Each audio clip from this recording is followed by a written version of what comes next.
At long last, Baldur's Gate 3 Patch 6 has arrived. I woke up this morning to the news that earlier today, on February 16th, 2024, Patch 6 was headed towards our hard drives, requiring no less than 150 gigs to unpack, patch, and clean itself up. To some, this will be easier to just delete and reinstall for those of you still in 2004 with a 500 gigabyte hard drive.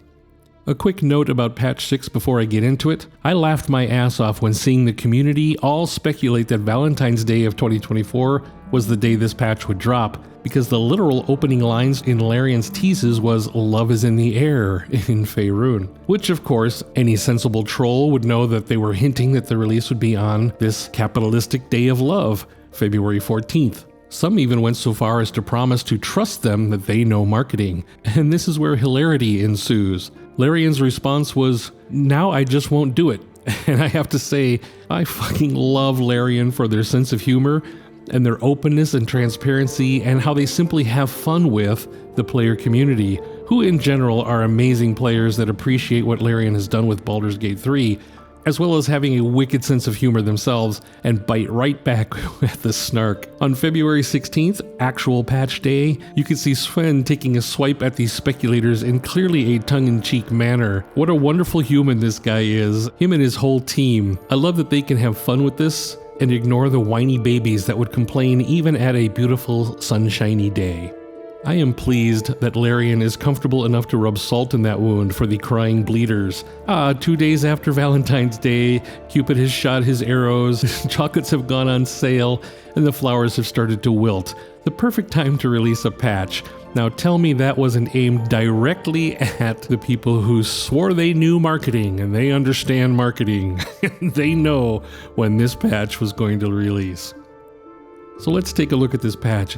It's another doozy, exceeding Steam's post limits as with most major patches thus far. So off we go to baldursgate.game to see what we can expect. I'm not going to read them all because it's just too much, but I do want to highlight some of the biggest changes that affect me as a player, and that is not new kisses. Post-patching, when you first launch the game, you get to agree to the Pact. And when I talk about Larian's sense of humor and how much fun they have interfacing with the community, let me point out this one example. The End User License Agreement, otherwise known as a EULA, that legalese you as a software user usually have to agree to or simply not use the software. I'm betting 99% of the time, none of us ever read the EULA for any software after installing, because yes, most of the time it's just ridiculously boring.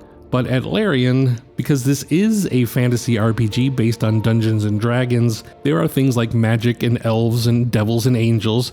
Their EULA is referred to as a pact. And the language throughout the EULA is that you are literally entering a pact, a la selling your soul to a demon to play this game. Now there's nothing awful in Larian's pact agreement, so don't worry. But I do encourage you to read it because the laughs are worth the time it takes to read through it. Do not take entering a pact lightly. Some of the things that thrill me the most about these patches isn't really the bug fixes, because I personally don't really see a lot of bugs when I'm playing, but that also could be just that I'm not aware of them. However, immersion changes I definitely can relate to. I love the immersion changes in this patch, along with previous patches that had things like camp animations. They are not game-changing, but they are immersion-enhancing. Instead of always seeing Will chugging booze from his travel tumbler, Halsin is now whittling wood at times. Lae'zel can now be seen studying the Githyanki discs. Shadowheart, wits and blades always sharp, and apparently shiny too, as she will now polish her Spear of Night, if she has one.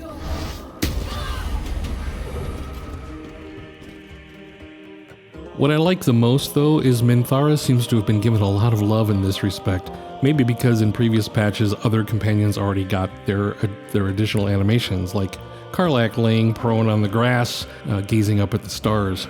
But Minthara contemplating a skull is brilliant, very Shakespearean.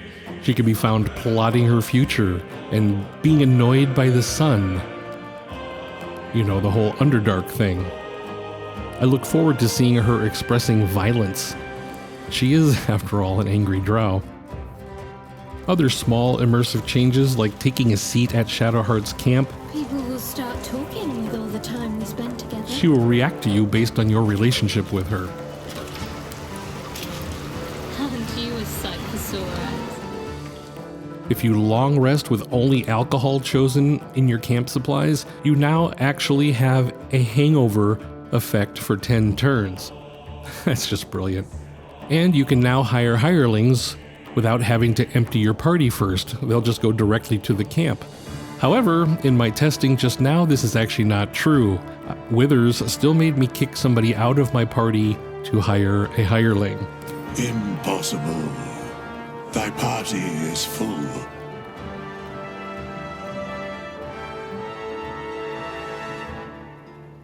And as a quick aside here, I do have Whispers of the Divine mod installed, which gives me the Aasimar race. I had no idea until this very moment that you could recruit a hireling that is an Aasimar. That's so cool. I didn't even know that. And speaking of swapping party members, this is something my 600 hours has hoped for forever. Now you can swap party members on the fly without having to first go dismiss someone and hear them whine before freeing up one spot for the new selectee. How can I help? Oh, nothing would give me greater pleasure. Which of our esteemed company am I stepping in for? Back in the thick of things at last. Oh, how exciting. Quality of life indeed. Well done.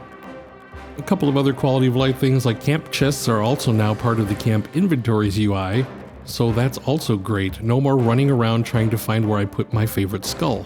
Quality of life improvements were high mention in the patch notes. As this game matures and more people play it, the devs can learn from the players what would please the majority of the players the most. Things like swapping out party members without running all over hell and back. Another small, important quality of life improvement is that the Pact weapon endures through a long rest now. How many times has your warlock gone into battle with their 8 strength and barely scratched an enemy? No more! I'm guessing if you swap a weapon though, you still need to reapply the Pact. There's one thing that the players are a little skeptical about, and I saw this in the teasers, and that was that a quality of life improvement around prioritizing the main speaker in a conversation. I understand that not everybody wants the main character as the face of the party due to the charisma values, so we'll have to see if players can still start conversations with Will at 18 to 20 charisma when they want to, or if this is now going to screw up that choice. I'm kind of guessing that this change was added because there are many proximity triggers where conversations start and the player didn't expressly click on an NPC to start talking. If that's the case, this probably won't be an issue. As always, there are tons of crashes and or general fixes per huge patch. This really goes to show 2 important things.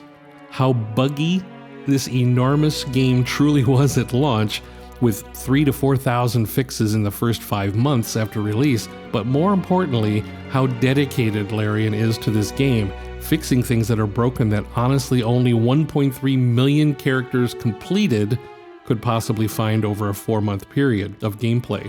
And when you really look at it from the sheer volume of players and characters being created in Baldur's Gate 3 since August 3rd of 2023, compared to the number of patches, hotfixes, and their bugs specifically within, I mean, my math could be off here, but this is literally less than 0.00385 bugs per character that completed the game. And that's only 1.3 million that completed the game. That's not counting all of the players that have not completed the game yet.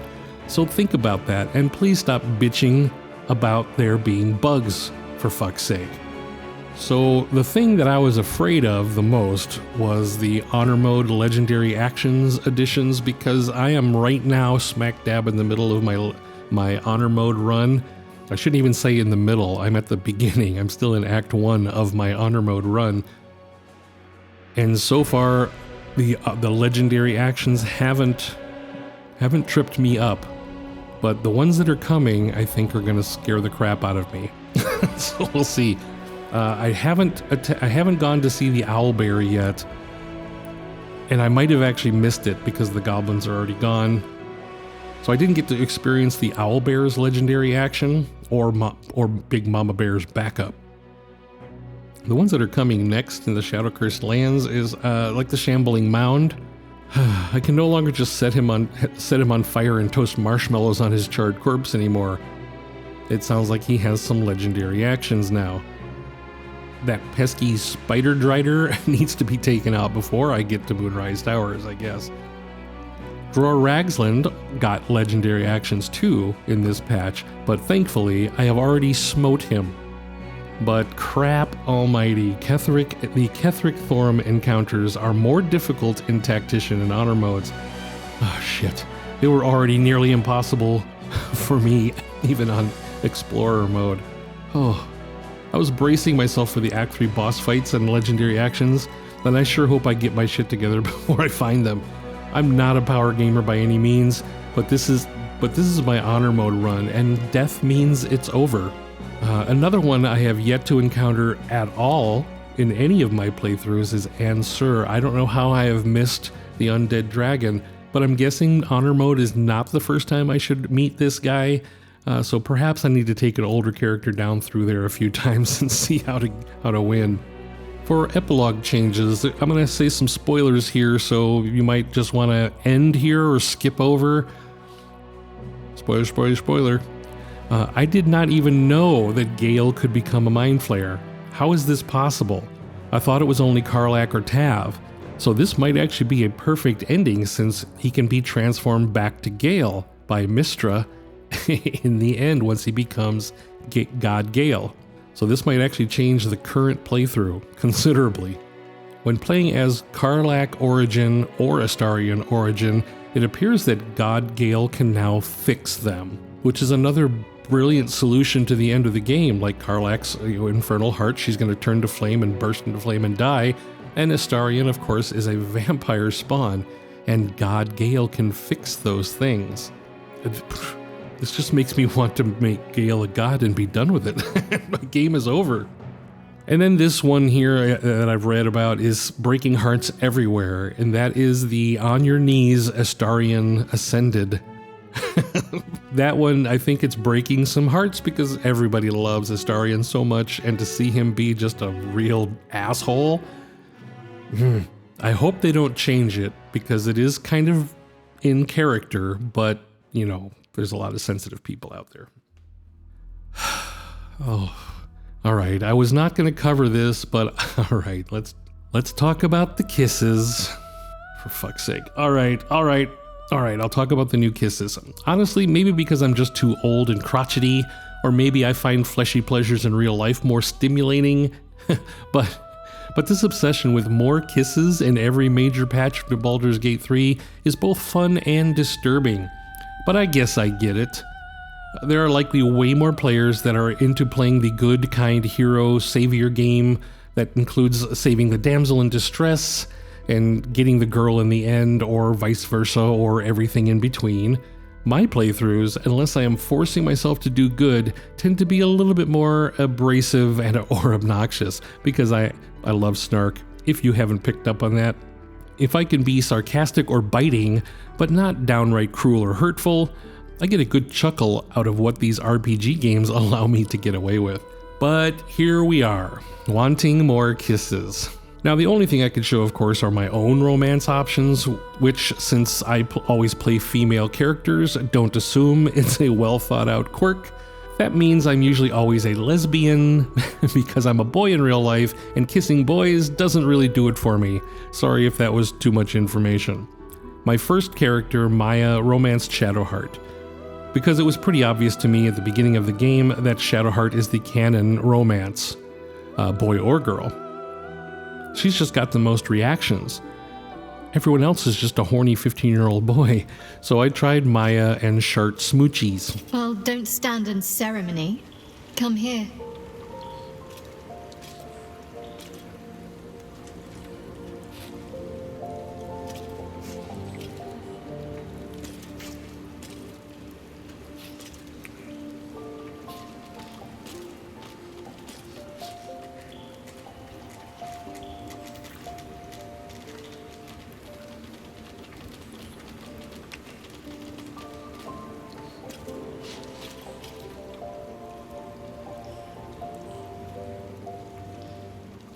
My only other completed run so far was a female drow sorcerer named Ash, because she likes fire. And somehow I ended up down the path of romancing Lae'zel of all people, which was extremely surprising actually, how that all turned out. I thought Lae'zel was just an asshole, so how romantic could this possibly get? Well, color me surprised, and now we get some Lae'zel tender smoochies to go with that.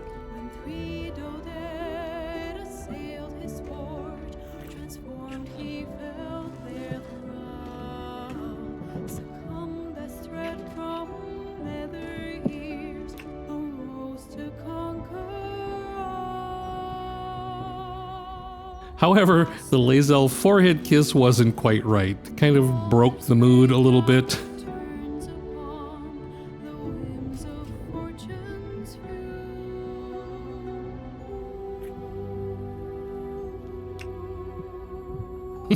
But I'm sure this will be fixed in the future.